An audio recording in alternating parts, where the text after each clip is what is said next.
Hey there, this is Dean Etheridge, and I'm going to be doing a training today on one of my favorite subjects, and that is the subject of video marketing. And for whatever reason, I don't understand it.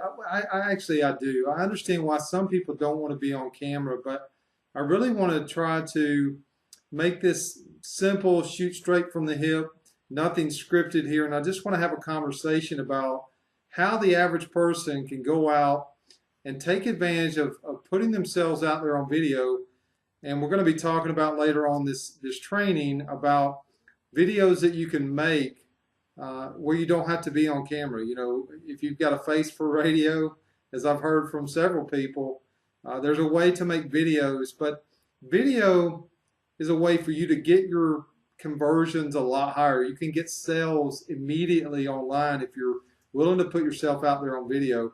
And the first thing that I talk about all the time is putting out the most frequently asked questions about your business and just doing short 2 to 4 minute videos on those.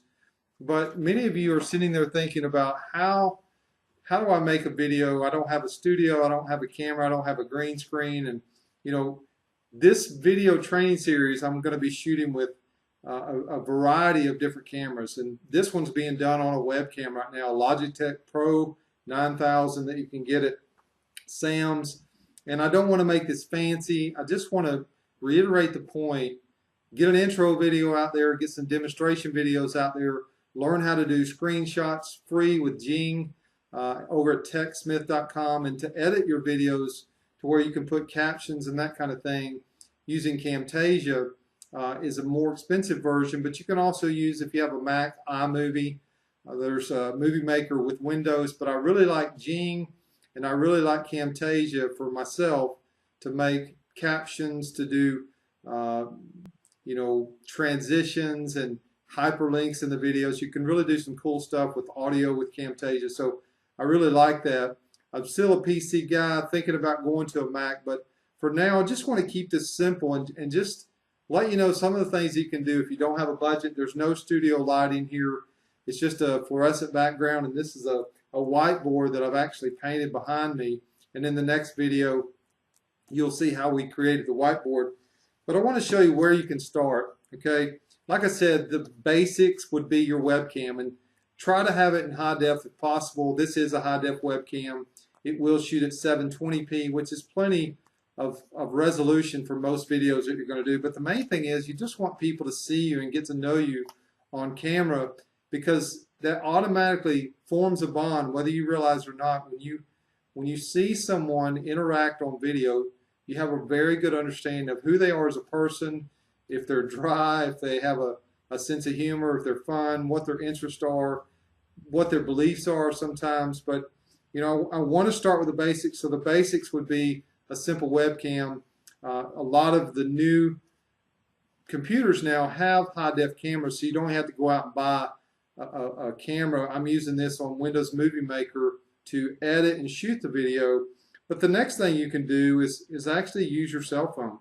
So many cell phones now, this particular phone has an 8 megapixel camera on the back of it, and there's mounts that you can buy to where you can get, you know, some moving shots. You know, if you want to ski and put a protective device on your phone. I was at the trade show in Las Vegas, and I noticed that they have these clamps now where you can actually shoot video with your cell phone, kind of like the GoPro that's $300 to $400, but you can actually do it with your cell phone now, and you can protect it and put it in a life-proof case to where it's not going to get any water damage or anything like that. But a lot of cool things coming out for video, because video is growing, folks.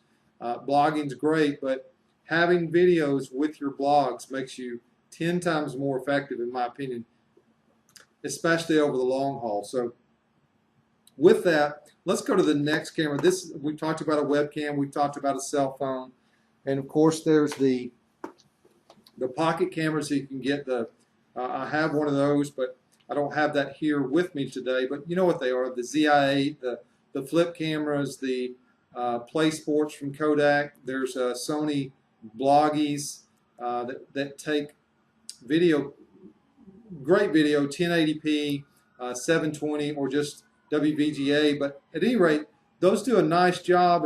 But what you're really looking for, if possible, is to have one that has an external mic where you can put a lavalier mic with it and get better sound quality. The sound quality on here is not going to be great, but it'll be okay. And with that, you know, you can go and step up a little bit with a camera. I could see myself on screen here, but with one of these, you can attach this to a tripod, and I'll get to the tripod in just a minute, but it will actually attach on top of here. And so will the Sony Bloggies and the Kodak cameras and the flip cameras. They all have a little round nozzle that will attach to just about any tripod. But you can go to Best Buy and get a $20 tripod from Target, or Walmart has them. But this is what I use, and it actually clamps in. This is a Manfrotto tripod, and it's $59 at Best Buy. Very good quality, but it will extend, I think, out to 60 inches or something like that. But I love it. It's pretty compact. I can carry it around in my laptop case if I want to. It's bigger than the Targus, but the quality is much, much better. And I've got a little bit of versatility where I can take this and extend it if I want to, or extend the legs as I showed you a minute ago. But these feel good, and they're not cheap. There's some other things out there. There's these floating tripods where you can actually, you've seen videos that people out walking in their neighborhoods, you can get the floating tripods that make for good presentations if you just want to have a conversation with your audience. But the whole idea is video is to get your customers to engage with you. So this particular camera will have, you know, it has a built-in microphone where I could just plug in a mic, a lavalier mic, attach it to my shirt, and the sound quality would be a lot better, whether it be indoors or outdoors. It'll cut down a lot on the wind noise, but this has good zoom capability. If I want to screen in or do wide angle, this is kind of the better of the versions that we talked about, and that's what a lot of the professionals are using. But make sure, of course, they're all going to have a USB connection where they'll just connect to your computer.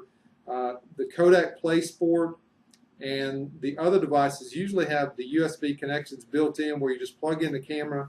And if you're just getting started, I'd recommend one of those. It would be a bonus if it had an additional mic, but that way you can always carry that camera around in your pocket. This is a little bit hard to fit in my pocket, but if I'm in a studio or doing a drawing on a whiteboard, I can kind of do a wide angle presentation if I want to.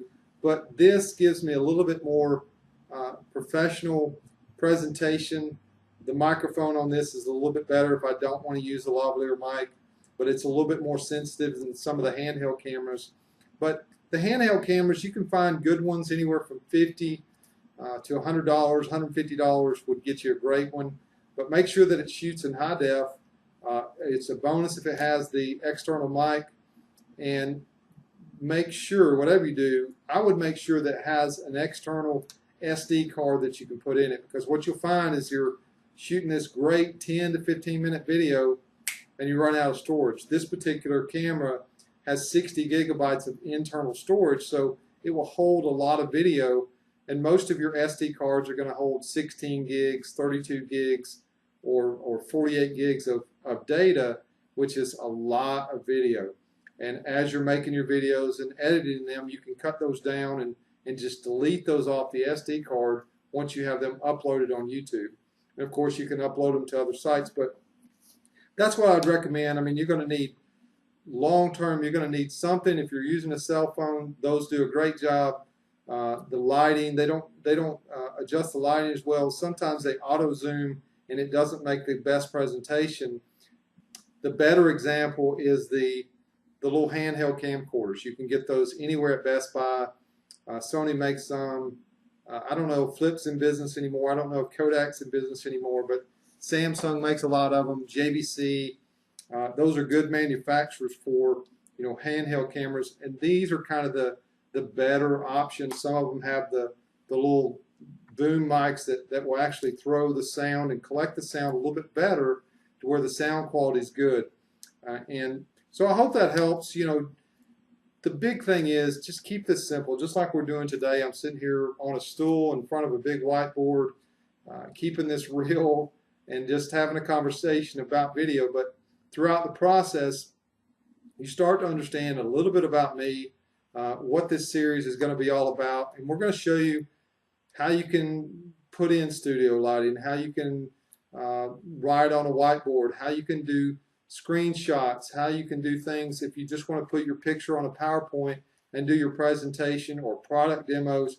There's lots of ways to market video. So my advice is just to have fun, be yourself, keep it simple, and don't have the fear that most people have when it comes to, hey, gosh, I've got to get on camera. You know, fear is false evidence appearing real. It's just an acronym that I use. You know, it's not real fear. I'm here by myself. Nobody else is watching. If I screw up, I can edit the video with my editing software. It's no big deal. But what you want to do is try to storyboard your outline. If you want to keep your videos tight, I would recommend 2 to 4 minute videos. Anything outside of that, unless it's a training like this, starts to get boring. People will zone out and they won't follow your project. But this is part of a training series, and to get the rest of the training that I offer, visit me over at deanetheridge.com, and I look forward to seeing you on the next video. Thanks for watching, and make it a great day.